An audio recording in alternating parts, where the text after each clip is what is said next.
ਸਭ ਤੋਂ ਪਹਿਲਾਂ ਵੱਖ-ਵੱਖ ਵਿਭਾਗਾਂ ਤੋਂ ਤੇ ਖਾਸ ਤੌਰ 'ਤੇ ਪੰਜਾਬੀ ਵਿਭਾਗ ਅਤੇ ਸਾਹਿਤ ਅਧਿਐਨ ਵਿਭਾਗ ਦੇ ਨਾਲ ਜੁੜੇ ਵਡਿਆਰੇ ਅਧਿਆਪਕ ਸਾਹਿਬਾਨ, ਸਾਡੀ ਯੂਨੀਵਰਸਿਟੀ ਦੇ ਵਿੱਚ ਆਏ ਬਾਹਰੋਂ ਆਏ ਮਹਿਮਾਨ, ਵਿਦਿਆਰਥੀ ਆਗੂ ਅਤੇ ਸਾਰਿਆਂ ਦਾ ਧੰਨਵਾਦ ਕਰਦੇ ਹਾਂ। ਅਤੇ ਇਸ ਮੰਚ ਦੇ ਉੱਤੇ ਜਦੋਂ ਆਪਾਂ ਇਕੱਠੇ ਹੋਏ ਹਾਂ, ਜਿਹਦਾ ਨਾਮ ਆਪਾਂ ਪੰਜਾਬੀ ਭਾਸ਼ਾ ਬਚਾਓ ਜਿਹੜਾ ਮੋਰਚਾ ਰੱਖਿਆ ਹੈਗਾ, ਅਤੇ ਸਾਡੀ ਭਾਸ਼ਾ ਕਹਿ ਲਓ ਜਾਂ ਕੁਦਰਤੀ ਭਾਸ਼ਾਵਾਂ ਦਾ ਕਹਿ ਲਓ, ਭਾਰਤ ਦੇ ਵਿੱਚ ਸੰਘਰਸ਼ ਨਾਲ ਬੜਾ ਗੂੜਾ ਰਿਸ਼ਤਾ ਰਿਹਾ ਹੈਗਾ। ਸਾਡੀ ਭਾਸ਼ਾ ਦਾ, ਪੰਜਾਬੀ ਦਾ, ਮੈਨੂੰ ਐਂ ਲੱਗਦਾ ਮੈਂ ਇਸ ਪੰਜਾਬੀ ਭਾਸ਼ਾ ਦੇ ਵਿੱਚ ਜੰਮਿਆ ਪਲਿਆ, ਤਾਂ ਮਤਲਬ ਸਾਡੀ ਭਾਸ਼ਾ ਦਾ ਕਿਤੇ ਜ਼ਿਆਦਾ ਆ। ਦੂਜੀਆਂ ਭਾਸ਼ਾਵਾਂ ਦਾ ਵੀ ਹੈਗਾ ਹੀ ਹੈ, ਪਰ ਸਾਡੇ ਇੱਥੇ ਭਗਤੀ ਲਹਿਰ ਹੁੰਦੀ ਹੈ। ਸਾਡੇ ਤੋਂ ਪਹਿਲਾਂ ਵੀ ਇੱਕ ਸੈਸ਼ਨ ਦੇ ਵਿੱਚ ਬੁਲਾਰਿਆਂ ਨੇ ਗੱਲ ਰੱਖੀ ਸੀਗੀ ਕਿ ਜਦੋਂ ਬ੍ਰਾਹਮਣਵਾਦ ਦਾ ਪੂਰਾ ਦਬਦਬਾ ਗਾ ਸਾਡੇ ਭਾਰਤ ਦੀ ਰਾਜਨੀਤੀ ਦੇ ਉੱਤੇ, ਸੱਭਿਆਚਾਰ ਦੇ ਉੱਤੇ, ਇੱਥੋਂ ਦੀ ਆਰਥਿਕਤਾ ਦੇ ਉੱਤੇ, ਉਹਦੇ ਅੰਦਰ ਭਾਸ਼ਾ ਦਾ ਬਹੁਤ ਵੱਡਾ ਰੋਲ ਆ ਕਿ ਵੇਦ, ਕਤੇਬ, ਗ੍ਰੰਥ, ਸੰਸਕ੍ਰਿਤ ਭਾਸ਼ਾ ਜਾਂ ਉਹ ਅਜਿਹੀਆਂ ਉੱਚੇ ਵਰਗ ਦੀਆਂ ਜਿਹੜੀਆਂ ਮਤਲਬ ਭਾਸ਼ਾਵਾਂ ਬੋਲੀਆਂ ਜਾਂਦੀਆਂ ਨੇ, ਉਹਨਾਂ ਦੇ ਗਿਆਨ ਤੱਕ ਸੀਮਤ ਹੈ। ਅਤੇ ਸਾਡੇ ਬਾਬੇ ਨਾਨਕ ਹੋਣੀ ਜਾਂ ਭਗਤੀ ਲਹਿਰ ਦੇ ਜਿੰਨੇ ਵੀ ਨਾਇਕ ਨੇ, ਉਹ ਲੋਕਾਂ ਦੀ ਭਾਸ਼ਾ ਦੇ ਵਿੱਚ ਗਿਆਨ ਸਿਰਜ ਕੇ ਬ੍ਰਾਹਮਣਵਾਦ ਦੇ ਮੂੰਹ 'ਤੇ ਚਪੇੜ ਮਾਰਦੇ ਆ। ਅਤੇ ਸਾਡੇ ਬਾਬੇ ਨਾਨਕ ਹੋਣੀਆਂ ਨੇ ਵੀ ਇਹ ਕੀਤਾ, ਅਤੇ ਉਸ ਤੋਂ ਅੱਗੇ ਜਿਹੜੀ ਲਹਿਰ ਆ, ਚਾਹੇ ਉਹ ਸਾਡੀ ਸਿੱਖ ਲਹਿਰ ਹੈ, ਉਹਦੇ ਅੰਦਰ ਵੀ ਭਾਸ਼ਾ ਗੁਰਬਾਣੀ ਦੇ ਰੂਪ ਦੇ ਵਿੱਚ ਸਾਡੇ ਲੋਕਾਂ ਦੇ, ਸਾਡੇ ਉਹਨਾਂ ਮਹਾਨ ਯੋਧਿਆਂ ਦੇ ਅੰਗ ਸੰਗ ਰਹਿੰਦੀ ਹੈ। ਅਤੇ ਬਾਬਾ ਬੰਦਾ ਸਿੰਘ ਬਹਾਦਰ ਜੀ ਜਿਹੜੇ ਪਹਿਲਾ ਸਿੱਖ ਰਾਜ ਹੈ, ਪਹਿਲਾ ਖਾਲਸਾ ਰਾਜ ਹੈ, ਪਹਿਲਾ ਲੋਕਾਂ ਦਾ ਰਾਜ ਹੈ, ਉਹਨਾਂ ਟਾਈਮਾਂ ਦੇ ਵਿੱਚ ਜਦੋਂ ਫਰਾਂਸ ਵਰਗੇ ਮੁਲਕਾਂ ਦੇ ਵਿੱਚ ਇਨਕਲਾਬ ਹੋ ਰਹੇ ਨੇ, ਸਾਡੇ ਇੱਥੇ ਬਾਬਾ ਬੰਦਾ ਸਿੰਘ ਬਹਾਦਰ ਜੀ ਜ਼ਮੀਨਾਂ ਵੰਡ ਕੇ, ਔਰ ਉਹ ਸਿੱਕਾ ਜਿਹੜਾ ਪਹਿਲਾਂ ਚਲਾਉਣ 'ਤੇ ਵੀ ਪੰਜਾਬੀ ਭਾਸ਼ਾ ਦੇ ਵਿੱਚ, ਗੁਰਬਾਣੀ ਦੇ ਵਿੱਚੋਂ, ਗੁਰਮੁਖੀ ਦੇ ਵਿੱਚੋਂ ਲਿਖਿਆ ਹੁੰਦਾ। ਅਤੇ ਸਾਡਾ ਭਾਸ਼ਾਵਾਂ ਦੇ ਨਾਲ, ਸਾਡੀ ਭਾਸ਼ਾ ਦਾ ਸੰਘਰਸ਼ਾਂ ਦੇ ਨਾਲ ਕਿੰਨਾ ਗੂੜਾ ਰਿਸ਼ਤਾ ਹੈਗਾ, ਇਸ ਗੱਲ ਦਾ ਸਾਡੇ ਇਤਿਹਾਸ ਤੋਂ, ਸਾਡੇ ਮਾਂ ਬਾਪ, ਸਾਡੇ ਬਾਪ ਦਾਦੇ ਜਿਨ੍ਹਾਂ ਨੇ ਕੋਈ ਪੜ੍ਹਾਈਆਂ ਨਹੀਂ ਕੀਤੀਆਂ,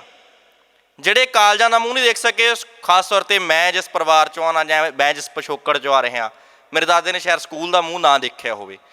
ਉਹ ਵੀ ਉਹ ਕਹਾਣੀਆਂ ਬਖੂਬੀ ਤਰੀਕੇ ਦੇ ਨਾਲ ਉਹ ਸਾਡਾ ਇਤਿਹਾਸ ਸਾਡੀ ਬੋਲੀ ਦੇ ਵਿੱਚ ਸਾਨੂੰ ਸਮਝਾਉਂਦੇ ਰਹੇ, ਪੜ੍ਹਾਉਂਦੇ ਰਹੇ। ਅਤੇ ਤੁਹਾਡੇ ਸਾਰਿਆਂ ਨਾਲ ਵੀ ਅਜਿਹਾ ਹੀ ਵਾਪਰਿਆ।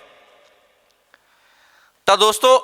ਖਾਸ ਤੌਰ 'ਤੇ 21 ਫਰਵਰੀ ਨੂੰ ਲੈ ਕੇ ਜਦੋਂ ਅਸੀਂ ਇਹ ਯੂਨੀਵਰਸਿਟੀ ਦੇ ਵਿੱਚ ਮਨਾ ਰਹੇ ਹਾਂ, ਤਾਂ 21 ਫਰਵਰੀ ਦਾ ਵੀ ਜਿਹੜਾ ਇਤਿਹਾਸ ਉਹ ਗਵਾਹੀ ਭਰਦਾ ਕਿ ਭਾਸ਼ਾ ਦੇ ਨਾਂ ਦੇ ਉੱਤੇ ਪੂਰਬੀ ਪਾਕਿਸਤਾਨ,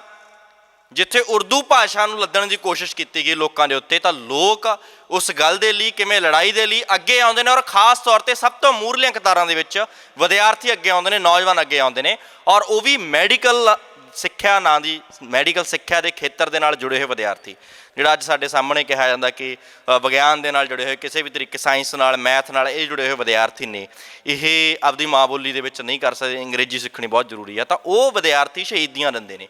ਤਾਂ ਉਹਨਾਂ ਦੀ ਯਾਦ ਦੇ ਵਿੱਚ 21 ਫਰਵਰੀ ਮਨਾਇਆ ਜਾਂਦਾ ਗਾ। ਅਤੇ ਸਾਡਾ ਇਹ ਪ੍ਰੋਗਰਾਮ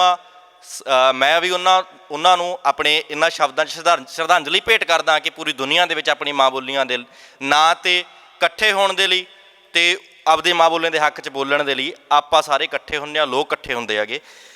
ਤਾਂ ਇਹ ਇੱਕ ਭਾਸ਼ਾ ਦੇ ਸੰਘਰਸ਼ ਦੀ ਜਿਹੜੀ ਆ ਉਹ ਸਾਂਝ ਦੀ ਬਹੁਤ ਅਦਭੁਤ ਮਿਸਾਲ ਹੈ। ਤਾਂ ਸਾਡੇ ਭਾਰਤ ਦੇ ਵਿੱਚ ਵੀ ਅੰਗਰੇਜ਼ਾਂ ਦਾ ਕਬਜ਼ਾ ਰਹਿੰਦਾ ਹੈਗਾ। ਅੰਗਰੇਜ਼ ਜਦੋਂ ਜਾਂਦੇ ਨੇ, ਆਪਦੇ ਕਾਲੀ ਚਮੜੀ ਵਾਲੇ ਜਿਹੜੇ ਨੇਗੇ ਇੱਥੋਂ ਦੇ ਲੋਕਲ ਦੇਸੀ ਅੰਗਰੇਜ਼ ਨੇ, ਉਹਨਾਂ ਨੂੰ ਸੱਤਾ ਸੰਭਾਲ ਜਾਂਦੇ ਆ, ਅਤੇ ਉਹ ਵੱਡੇ ਵੱਡੇ ਵਾਅਦੇ ਗਾਂਧੀ ਨਹਿਰੂ ਵਰਗੇ ਸਾਡੇ ਨਾਲ ਕਰਕੇ ਆਉਂਦੇ ਆ ਕਿ ਅਸੀਂ ਭਾਸ਼ਾ ਦੇ ਨਾਂ ਦੇ ਉੱਤੇ ਇੱਥੇ ਸੂਬੇ ਬਣਾਵਾਂਗੇ, ਜਿਨ੍ਹਾਂ ਸੂਬਿਆਂ ਦੇ ਵਿੱਚ ਭਾਸ਼ਾ ਜਿਹੜੀਆਂ ਲੋਕਲ ਭਾਸ਼ਾਵਾਂ ਹੋਣਗੀਆਂ, ਖੇਤਰੀ ਭਾਸ਼ਾਵਾਂ ਹੋਣਗੀਆਂ, ਲੋਕਾਂ ਦੀਆਂ ਆਪਦੀਆਂ ਭਾਸ਼ਾਵਾਂ ਹੋਣਗੀਆਂ, ਉਹਨਾਂ 'ਚ ਗਿਆਨ ਵਿਗਿਆਨ ਦੀਆਂ ਗੱਲਾਂ, ਉਹਨਾਂ ਦੇ ਵਿੱਚ ਜਿਹੜੇ, ਤਾਂ ਕਿ ਉਹਨਾਂ ਦਾ ਵਿਕਾਸ ਬਹੁਤ ਵਧੀਆ ਤਰੀਕੇ ਦੇ ਨਾਲ ਹੋ ਸਕੇ, ਉਹ ਅਸੀਂ ਵਾਅਦੇ ਉਹ ਜਿਹੜੇ ਆ ਉਹਨਾਂ 'ਤੇ ਪੂਰਾ ਖਰਾ ਨਹੀਂ ਉਤਰਦੇ। ਤਾਂ ਉਹਦੇ ਲਈ ਵੀ ਸਾਡੇ ਲੋਕਾਂ ਨੂੰ ਜਿਹੜਾ ਸੰਘਰਸ਼ ਕਰਨਾ ਪੈਂਦਾ, ਅਤੇ ਪੰਜਾਬੀ ਸੂਬਾ ਜਿੰਦਾਬਾਦ ਨਾਂ ਦੀ ਲਹਿਰ ਚਲਾਉਣੀ ਪੈਂਦੀ ਹੈ। ਪੰਜਾਬੀ ਸੂਬੇ ਦੀ ਲਹਿਰ ਜਿਹੜੀ ਆ ਉਹ ਚਲਾਉਂਦੇ ਨੇ, ਅਤੇ ਉਸ ਲਹਿਰ ਦੇ ਵਿੱਚ ਵੀ ਸ਼ਹੀਦੀਆਂ ਦੇਣੀਆਂ ਪੈਂਦੀਆਂ ਨੇ। ਅਤੇ ਦੇਸ਼ ਧਰੋਹੀ ਵਰਗੇ ਜਿਹੜੇ ਆ, ਜਿਸ ਤਰ੍ਹਾਂ ਦੇ ਅੱਜ ਮੋਦੀ ਸਰਕਾਰ ਆ, ਜਿਹੜਾ ਵੀ ਕੋਈ ਮੋਦੀ ਦੇ ਖਿਲਾਫ ਬੋਲਦਾ, ਆਪਦੇ ਲੋਕਾਂ ਦੀ ਗੱਲ ਕਰਦਾ, ਲੋਕਾਂ ਦੇ ਹੱਕਾਂ ਦੀ ਗੱਲ ਕਰਦਾ, ਕਿਸਾਨੀ ਦੀ ਗੱਲ ਕਰਦਾ, ਤਾਂ ਉਹਨੂੰ ਦੇਸ਼ ਧਰੋਹੀ ਦਾ ਜਿਹੜਾ ਉਹ ਤਮਗਾ ਜਿਹੜਾ ਵੰਡਿਆ ਜਾ ਰਿਹਾ, ਤਾਂ ਉਹਨਾਂ ਟਾਈਮਾਂ 'ਚ ਵੀ ਵੰਡਿਆ ਗਿਆ। ਤਾਂ ਇਹ ਜਿਹੜਾ ਸੂਬਾ ਸਾਡੇ ਸਾਹਮਣੇ ਆ, ਚਾਹੇ ਉਹ ਵੀ ਪੂਰਨ ਤੌਰ 'ਤੇ ਨਹੀਂ ਮਿਲਦਾ, ਮੇਰੇ ਤੋਂ ਪਹਿਲਾਂ ਵੀ ਪ੍ਰਿੰਸੀਪਲ ਤਰਸੇਮ ਬਾਈਆ ਜੀ ਨੇ ਗੱਲ ਕੀਤੀ ਇਹ ਕਿ ਪੰਜਾਬੀ ਇਕੱਲੇ ਇਹ ਛੋਟਾ ਜਿਹਾ ਵੱਡਾ ਸੂਬਾ ਸੀ ਸਾਡਾ, ਜਿਹੜਾ ਹੁਣ ਤਾਂ ਛੋਟੀ ਜਿਹੀ ਸੂਬੀ ਬਣਾ ਕੇ ਧਰਤਾ ਇਹਨਾਂ ਨੇ, ਅਤੇ ਇਹ ਉਹਨਾਂ ਇਲਾਕਿਆਂ ਨਾਲ ਵੀ ਜੁੜਿਆ ਹੋਇਆ ਜਿੱਥੇ ਸਾਡੇ ਤੋਂ ਪੰਜਾਬੀ ਖੋਹ ਲਈ ਗਈ ਹੈ।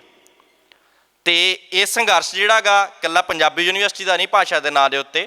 ਮਾਣ ਵਾਲੀ ਗੱਲ ਹੈ ਕਿ ਭਾਸ਼ਾ ਦੇ ਨਾਂ 'ਤੇ ਸੰਸਾਰ ਦੀ ਦੂਜੀ ਯੂਨੀਵਰਸਿਟੀ ਜਿਹਦੇ ਨਾਲ ਅਸੀਂ ਜੁੜੇ ਹੋਏ ਹਾਂਗੇ, ਅਤੇ ਇਹਨੂੰ ਖਤਮ ਕਰਨ ਦੀਆਂ ਕੋਸ਼ਿਸ਼ਾਂ ਕੀਤੀਆਂ ਜਾ ਰਹੀਆਂ ਨੇ। ਪਰ ਇੱਕ ਕੜੀ ਹੈ ਲਗਾਤਾਰ, ਉਹ ਚਾਹੇ ਅੰਗਰੇਜ਼ ਹਾਕਮ ਹੋਣ, ਚਾਹੇ ਉਸ ਤੋਂ ਬਾਅਦ ਦੇ ਦੇਸੀ ਅਤੇ ਦਲਾਲ ਹਾਕਮ ਨੇ, ਜਿਨ੍ਹਾਂ ਨੇ ਭਾਸ਼ਾਵਾਂ ਨੂੰ, ਲੋਕਲ ਭਾਸ਼ਾਵਾਂ ਨੂੰ ਖਤਮ ਕਰਨ ਦੇ ਲਈ ਜ਼ੋਰ ਲਾਇਆ ਬੜੇ ਸੂਖਮ ਤਰੀਕੇ ਦੇ ਨਾਲ, ਅਤੇ ਅੱਡੀ ਚੋਟੀ ਦਾ ਜਿਹੜਾ ਜ਼ੋਰ ਲਾ ਕੇ ਰੱਖਿਆ। ਅਤੇ ਇਹ ਸਾਡੇ ਲੋਕਾਂ ਦਾ ਜਿਹੜਾ ਉਹ ਮਾਣ ਵਾਲੀ ਗੱਲ ਹੈ ਕਿ ਸਾਡੇ ਲੋਕਾਂ ਨੇ ਸੰਘਰਸ਼ ਕਰ ਕਰਕੇ ਚਾਹੇ ਸਾਡਾ ਸੂਬਾ ਹਾਸਲ ਕੀਤਾ ਹੋਵੇ, ਅਤੇ ਚਾਹੇ ਜਿਹੜੇ ਇਹ ਸਿੱਖਿਆ ਦੇ ਹੱਕ ਹਾਸਲ ਕੀਤੇ ਹੋਣ, ਸਾਡੀ ਪੰਜਾਬੀ ਯੂਨੀਵਰਸਿਟੀ ਅੱਜ ਜਿਹੜੀ ਖੜੀ ਹੈ। ਤਾਂ ਇਹਨੂੰ ਖਤਮ ਕਰਨ ਦੇ ਲਈ ਮੇਰੇ ਤੋਂ ਪਹਿਲਾਂ ਵੀ ਮੇਰੇ ਵਿਦਿਆਰਥੀ ਸਾਥੀ, ਜਿਹੜੇ ਵਿਦਿਆਰਥੀ ਆਗੂ ਸਾਹਿਬਾਨ ਨੇ, ਇਹਨਾਂ ਨੇ ਬੜੀ ਵਧੀਆ ਗੱਲਾਂ ਰੱਖੀਆਂ ਨੇ, ਉਸ ਤੋਂ ਪਹਿਲਾਂ ਬੁਲਾਰਿਆਂ ਨੇ ਵੀ ਰੱਖਿਆ, ਉਹਨਾਂ ਦੇ ਅੰਕੜੇ ਬਕਾਇਦਾ ਪੇਸ਼ ਕੀਤੇ ਨੇਗੇ।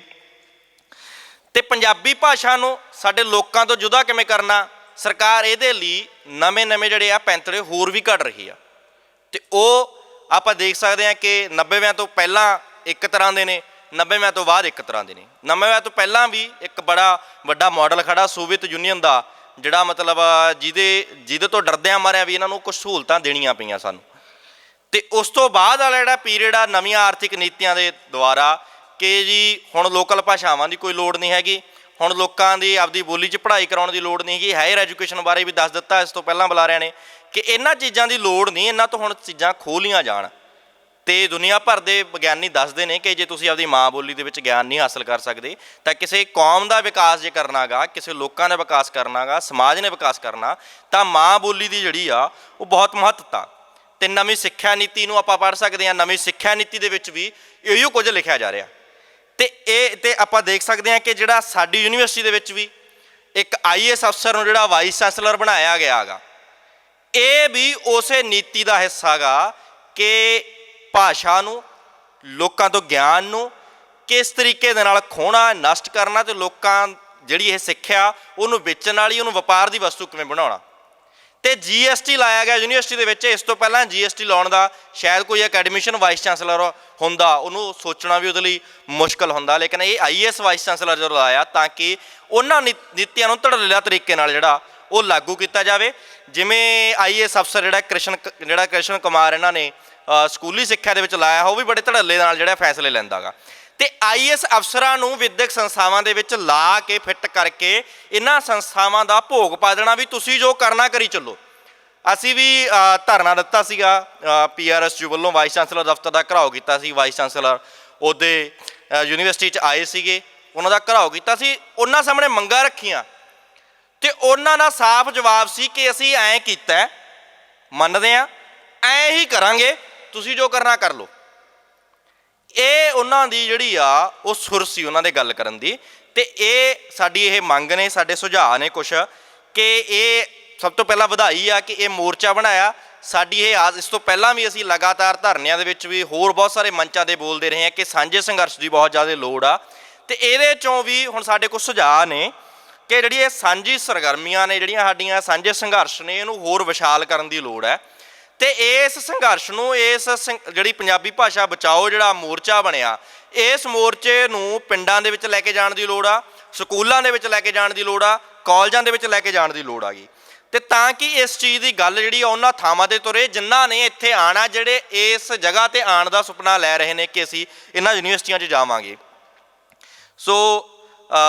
ਬਾਕੀ ਮੇਰੇ ਤੋਂ ਪਹਿਲਾਂ ਗੁਰਪ੍ਰੀਤ ਨੇ ਰੱਖੀ ਸੀ ਇੱਕ ਗੱਲ ਆ, ਉਹਦੀ ਅਸੀਂ ਵੀ ਤਾਇਦ ਕਰਦੇ ਹਾਂ। ਇਸ ਤੋਂ ਪਹਿਲਾਂ ਵੀ ਅਸੀਂ ਆਪਦੀਆਂ ਬਹੁਤ ਸਾਰੀਆਂ ਪੰਜਾਬੀ ਮਾਂ ਬੋਲੀ ਦੇ ਨਾਂ 'ਤੇ ਕਨਵੈਨਸ਼ਨਾਂ ਕਰਵਾਈਆਂ, ਯੂਨੀਵਰਸਿਟੀ 'ਚ ਵੀ ਕਰਵਾਈ ਹੈ। ਬਹੁਤ ਸਾਰੇ ਕਾਲਜਾਂ ਦੇ ਵਿੱਚ ਪ੍ਰੋਫੈਸਰ ਜੋਗਾ ਸਿੰਘ ਜੀਆਂ ਨੂੰ ਅਸੀਂ ਸੱਦ ਕੇ ਬਹੁਤ ਸਾਰੇ ਪ੍ਰੋਗਰਾਮ ਕੀਤੇ ਨੇ, ਕਨਵੈਨਸ਼ਨਾਂ ਲਿਖੀਆਂ ਨੇ। ਉਹਨਾਂ ਦੇ ਵਿੱਚ ਵੀ ਇਹ ਮੰਗ ਜ਼ੋਰਦਾਰ ਤਰੀਕੇ ਨਾਲ ਉਠਾਈ ਸੀ ਕਿ ਸਿੱਖਿਆ ਦਾ ਮਾਧਿਅਮ ਜਿਹੜਾ ਪ੍ਰਾਇਮਰੀ ਤੋਂ ਲੈ ਕੇ ਉਚੇਰੀ ਸਿੱਖਿਆ ਤੱਕ ਜਿਹੜਾ ਉਹ ਚਾਹੇ ਟੈਸਟ ਨੇ ਦਾਖਲਿਆਂ ਦੇ, ਮੈਂ